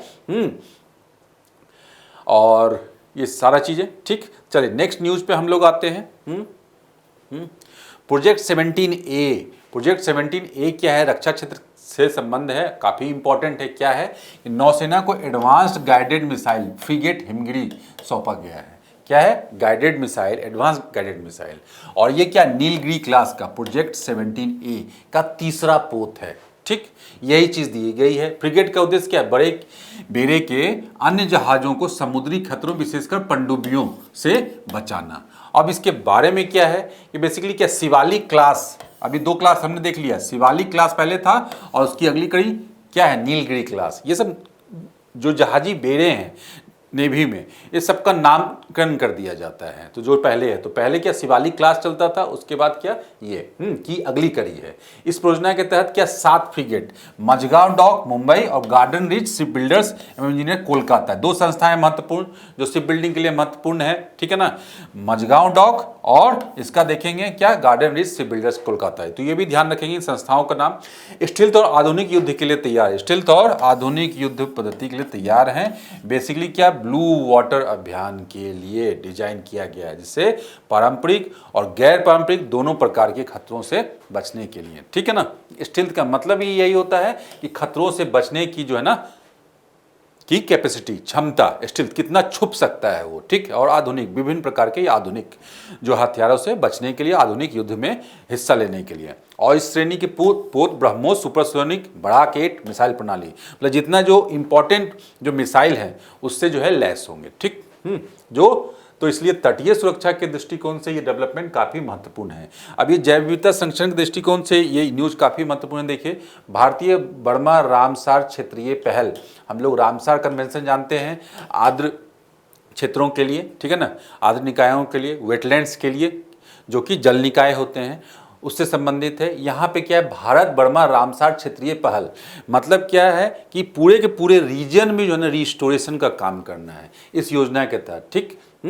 इसका फुल फॉर्म यही है, इंडिया बर्मा रिस्टोरेशन रामसार क्षेत्रीय रीजनल जो है इनिशिएटिव, ये IBRRI, ठीक। अब ये इसमें कहाँ पे आया, ये रामसार कन्वेंशन का पक्षकारों का 15वां सम्मेलन था, COP15, कहाँ हुआ, जिम्बाब्वे में आयोजित हुआ। इस सम्मेलन के साथ आर्द्रभूमि संरक्षण और पुनरुद्धार के लिए का कार्यक्रम का IBRRI का कार्यक्रम का आयोजन हुआ। क्या करना है, आर्द्रभूमि संरक्षण और पुनरुद्धार, ठीक, ये करना है। और क्या, रामसार कन्वेंशन की रणनीतिक योजना के उद्देश्यों को लागू करने में मदद करना, IBRRI संस्था के बारे में। तो बेसिकली यही है कि रामसार कन्वेंशन का जो उद्देश्य है और जो उसका मुख्य कार्य है उसे जो है ना पूरा करना, उसे कार्यान्वित करने ही इसका लक्ष्य है, जिसका सचिवालय कहाँ, IUCN के अंतर्गत ही है। IUCN बेसिकली क्या, वही जैव विविधता संरक्षण से जुड़ी हुई महत्वपूर्ण संस्था है, जो कि उनकी खतरे के आधार पर जो है लाल सूची, रेड डेटा बुक निकालती है, ठीक। सदस्य देश कौन कौन से होंगे, यही कि अभी भारत और म्यांमार तो हमने देख ही लिया, लेकिन ये रीजन पूरा का पूरा आप देखोगे, ये पेनिनसुला जो है क्या, कंबोडिया, लाओस, म्यांमार, थाईलैंड और वियतनाम, सबको जोड़ लो हम लोग, तो यही हो गया, ठीक। सदस्य राष्ट्र हैं। COP15 में क्या है, COP15 में रणनीतिक योजना 2025 से 30 का शुभारंभ। इसका उद्देश्य सदस्य देशों में आर्द्र भूमि के नुकसान को रोकना और आर्द्र भूमियों को पुनः उनकी प्राकृतिक जो है भूमिका में प्राकृतिक रूप में लाना, यही है। और एक ब्रिज योजना, एक महत्वपूर्ण है, क्या है, ब्रिज योजना, building river dialogue and governance के बारे में। ये क्या है, इसी IUCN के साथ काम करने वाली ये संस्था, ये योजना है IUCN के अंतर्गत। क्या है ये योजना, कि साझा जल संसाधनों का रिस्टोरेशन और उसका विकास करना भविष्य के लिए।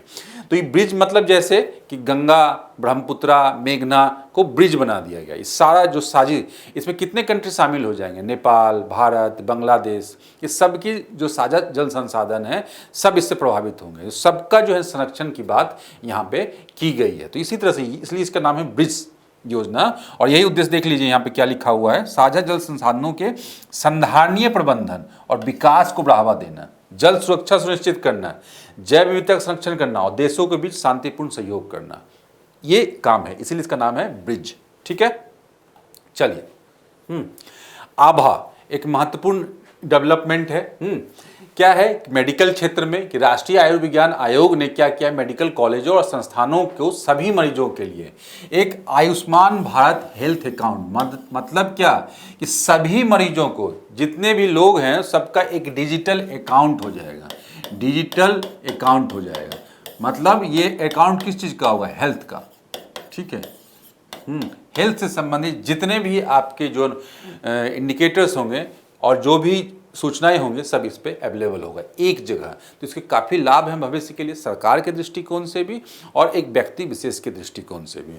तो यही इसके बारे में, आभा आईडी, और वो आईडी दे दी जाएगी, जैसे आधार नंबर होता है आपका, वैसे ही एक आईडी दे दी जाएगी जो 14 नंबरों की होगी, जो कि भारत की डिजिटल स्वास्थ्य प्रणाली में जो मरीजों की विशिष्ट पहचान प्रदान करेगा। प्रत्येक आईडी, हम लोग किसी भी हॉस्पिटल में भी जाते हैं वहाँ भी हमें आईडी दिया जाता है और सारा जो डॉक्यूमेंटेशन होता है उसी आईडी के अंतर्गत होता है। तो उसी तरह से आप समझ लो पूरे देश भर के लिए एक आईडी दे दिया जाएगा जिससे लिंक होगा हमारा सारा मेडिकल जो एक्टिविटीज़ होगी। जैसे कि आधार से लिंक सारी चीज़ें, सारी इकोनॉमिक सोशल एक्टिविटीज़ हमारी होती है ना, उसी तरह से ये हो जाएगा।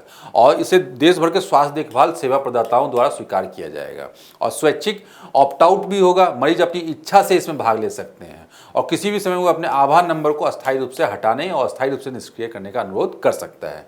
आयुष्मान भारत डिजिटल मिशन के बारे में उद्देश्य क्या है कि देश के एकीकृत डिजिटल स्वास्थ्य अवसंरचना समर्थन देने के लिए आवश्यक आधारभूत संरचना क्या करना, विकसित करना। ठीक, चलिए क्रोमर रक्त समूह, ये स्वास्थ्य क्षेत्र से संबंधित है। क्या है क्रोमर रक्त समूह? एक दुर्लभ रक्त समूह है बेसिकली। और दुर्लभ रक्त समूह मतलब लाखों में कुछ परसेंटेज उसकी बहुत कम है जनसंख्या में मिलना, इसी को दुर्लभ रक्त समूह बोलते हैं। इसके बारे में कुछ विशेषता बताई गई है। क्रोमर रक्त समूह क्या है? ये बेसिकली क्या कहाँ होता है? लाल रक्त कोशिकाओं में पाए जाने वाले एक एंटीजन है, ठीक, एंटीजन है। और ये क्या है? एंटीजन डीके एक्सेलरेटिंग फैक्टर या CD55 पे मौजूद होते हैं। मतलब ये यहाँ पे इससे संबंधित जो फैक्ट्स हैं ये प्रीलिम्स परीक्षा में स्टेटमेंट से पूछे जा सकते हैं। साइंस एंड टेक से संबंधित जो ऐसे टर्मिनोलॉजी आते हैं खास करके उनके बारे में पूछा जा सकता है। और बेसिकली यही दिया गया है कि रक्त समूह एंटीजन के अणु होते हैं जो लाल रक्त कोशिकाओं की सतह पर पाए जाते हैं, ठीक। इस रक्त समूह प्रणाली में 12 हाई प्रेवलेंस और 3 लो प्रेवलेंस एंटीजन होते हैं, इसके बारे में दी गई है। और इसकी उत्पत्ति को मान्यता देते हुए इसे नए रक्त समूह के आधिकारिक तौर पे जो है ना क्रीब नाम दिया गया। क्रीब क्यों नाम दिया गया है? एक तो ये क्या हो गया, ये दिया गया क्रोमर हो गया CR से, और IB से क्या बेंगलोर हो गया, ठीक है। और दुर्लभ रक्त प्रकार तो यही है, 0.1% आबादी में ही ये पाया जाता है, इसलिए इसे दुर्लभ बोला जाता है। अब क्या है? Darwin tree of life. तो बेसिकली क्या है? प्रोजेक्ट जो है Darwin tree of life project का पहला चरण लगभग पूरा हो चुका है। क्या है इस प्रोजेक्ट के बारे में? इस संदर्भ को हम लोग समझ लेंगे कि ये क्या है, बेसिकली जैव विविधता संबंधित है। ये क्या कि उसका उद्देश्य ब्रिटेन और आयरलैंड में पाए जाने 17,000 यूकैरियोटिक प्रजातियों के जीनोम का अनुक्रमण करने से, जीनोम अनुक्रमण करने से, ठीक। और DTOL मतलब ये डार्विन ट्री ऑफ लाइफ जो है अर्थ बायोजीनोम प्रोजेक्ट की कई पहलों में से एक है। तो बायोजीनोम मतलब जीन की जो है ना पहचान करना, पूरा का पूरा फिल्मिंग करना जीन का, ठीक है, प्रोफाइलिंग करना, यही है। इसमें दिया यही गया है कि EBP मतलब ये अर्थ बायोजीनोम प्रोजेक्ट के पहलों में से एक है। अर्थ मतलब पूरे अर्थ पे जितने बायोजीनोम पाए जा रहे हैं। यहाँ पे ये क्या है? यहाँ पे ये ब्रिटेन और आयरलैंड में अभी बात की जा रही है सिर्फ, ठीक है। EBP एक वैश्विक नेटवर्क द्वारा कार्यान्वित की जा रही है जिसमें शोधकर्ता, संस्थान और संबंध प्रोजेक्ट शामिल होंगे। मतलब डिफरेंट लेवल पे वो चलाया जा सकेगा, पूरे विश्व में चलाया जा रहा है। EBP का लक्ष्य 10 वर्षों की अवधि में पृथ्वी में मौजूद सभी यूकैरियोटिक प्रजातियों के जीनोम का अनुक्रमण, वर्गीकरण और लक्षण वर्णन करना। अगर ये कर लिया जाएगा तो हमारे पास जो है सभी जीवों के लिए पृथ्वी पर उपलब्ध जो है जीवों के बारे में जेनेटिक स्तर तक जानकारी होगी, जिससे क्या है रोगों के बारे में जानकारी हो सकती है, रोगों के उपचार के संबंध में हमें जानकारी मिल सकती है, और भविष्य में होने वाले उस प्रकार के कोई भी खतरा हो उससे हम लोग निपटा जा सकता है, या टेक्नोलॉजी का निर्माण या औषधि का निर्माण किया जा सकता है। यही इसका बेसिकली उद्देश्य होगा। और यूकैरियोटिक एक प्रकार की कोशिका होती है जिसमें केंद्रक और अन्य झिल्ली बद्ध कोशिकाएं होती हैं। ये यूकैरियोटिक और प्रोकैरियोटिक हमने पढ़ा है हमने। चलिए ये भी संबंधित जो है बायोलॉजी और बायोटेक्नोलॉजी से संबंधित क्या है, फ्लैगलिन। फ्लैगलिन क्या है? ड्यूक यूनिवर्सिटी में एक अध्ययन में पाया गया कि आंत में है ना एक नए सेंस का सुझाव दिया गया, नए मतलब इंद्रिय, ठीक है ना। आंत में भी क्या है, इसका संबंध किससे है? माइक्रोबायोम से है। मतलब जो माइक्रोब्स हैं, जो सूक्ष्मजीवी हैं, सूक्ष्मजीवी क्या, अब सूक्ष्मजीवी यहाँ पे दिया गया है, यहाँ पे जो देखेंगे यहाँ पे बैक्टीरिया, कवक, वायरस, आर्किया, ये सब जो समुदाय जो सूक्ष्मजीवी जो बोलते हैं, इन सब का एक बायोम है जो कि मानव के आंत में पाया जा सकता है, मतलब आंत में, ठीक है। और इसका उपयोग कहाँ किया जाता है? शरीर के द्वारा प्रतिरोधक क्षमता, पाचन, मानसिक स्वास्थ्य सबको प्रभावित करता है ये, ठीक है। तो इसलिए महत्वपूर्ण है। फ्लैगलिन के बारे में क्या है कि माइक्रोबायोम के भीतर ही बैक्टीरिया के फ्लैगलिन नामक एक प्राचीन प्रोटीन उत्सर्जित करता है, यही काम है। ये फ्लैगलिन क्या है? प्राचीन प्रोटीन, ठीक है ना, फ्लैगलिन नामक। तो ये पूछा जा सकता है कि फ्लैगलिन जो हाल में चर्चा में था वो क्या है निम्नलिखित में से? तो ये प्राचीन प्रोटीन है और गति के लिए पूछ जैसी संरचनाएं होती हैं। तो इसकी संरचना के बारे में, इसके बारे में जो कुछ सामान्य फैक्ट्स हैं ये देख सकते हैं, ठीक। चलिए तो चलिए हम लोग अंत में अब सुर्खियों में रहे व्यक्तित्व के बारे में जान लेते हैं। आज के व्यक्तित्व गोस्वामी तुलसीदास, जो महान जो है ना भक्ति संत, भक्ति काल के एक संत कवि हैं, उनके बारे में है। अभी हाल फिलहाल में चर्चा में क्यों है? क्योंकि इनकी 500वीं जयंती मनाई गई है। क्या? 500वीं जयंती मनाई गई है। तो 500 वर्ष पूर्व अगर देखा जाए तो ये अकबर के समकालीन हैं, ठीक है, मुगल बादशाह अकबर के समकालीन। और ये रहने वाले कहाँ के थे? निवासी उत्तर प्रदेश के बांदा जिले में, वर्तमान में। और इनका नाम क्या था, मूल नाम क्या था, राम बोला दुबे। अब इस तरह से हम लोग देख सकते हैं। ये आर्ट एंड कल्चर में भी के लिए इंपॉर्टेंट है। यूपीएससी प्रीलिम्स में डायरेक्टली इस प्रकार के प्रश्न पूछ दिए जाते हैं कि ये संत या ये कवि जो है ना, कौन से राजा, ये कौन से क्षत्रप के जो है ना समकालीन थे। तो इस प्रकार के प्रश्न पूछे गए हैं, तो आप इस संदर्भ में याद रख सकते हो इन फैक्ट्स को। प्रमुख योगदान के बारे में जैसा मैंने बताया, भक्ति संत थे। तो अवधी भाषा में क्या, रामचरितमानस की रचना किया इन्होंने, ठीक है। और उन्होंने भगवान राम की कथा को क्या, क्षेत्रीय भाषा में प्रस्तुत किया। अवधी है ना क्षेत्रीय भाषा, संस्कृत नहीं है, क्षेत्रीय भाषा में प्रस्तुत किया, जिससे कि क्या, जनता के बीच जो है लोकप्रिय बना। तो भक्ति साहित्य का जो है ना मूल जो है ना केंद्रीय तत्व ही यही था कि लोक भाषा में जो है ना लोक भाषा में चीज़ों को जो रचना और जनता तक पहुंचाना, जिससे कि उसके मर्म को जनता समझे और उसका पालन करे। और अन्य साहित्यिक रचनाएं क्या हैं, दोहावली, साहित्य रत्न या रत्न रामायण, गीतावली, कृष्ण गीतावली, कृष्णावली, विनय पत्रिका, ये सब काफ़ी इम्पॉर्टेंट है। तो इस प्रकार से हम लोग ये महान व्यक्तित्व के बारे में समझ सकते हैं। तो चलिए इस प्रकार हम लोग यहीं पे आज रोकते हैं, न्यूज़ टुडे के इस अंक को कंक्लूड करते हैं। आशा है कि आप लोगों ने इसे देखा और इसे समझते हुए अपनी तैयारी में इसको शामिल कर सकते हैं, जो भी इन्फॉर्मेशन आपने यहाँ से लिया। और उसके पहले आप लोग जो है आगे आने वाले जो क्वेश्चंस हैं उसको जो है सॉल्व करने का प्रयास कीजिए। चलिए धन्यवाद।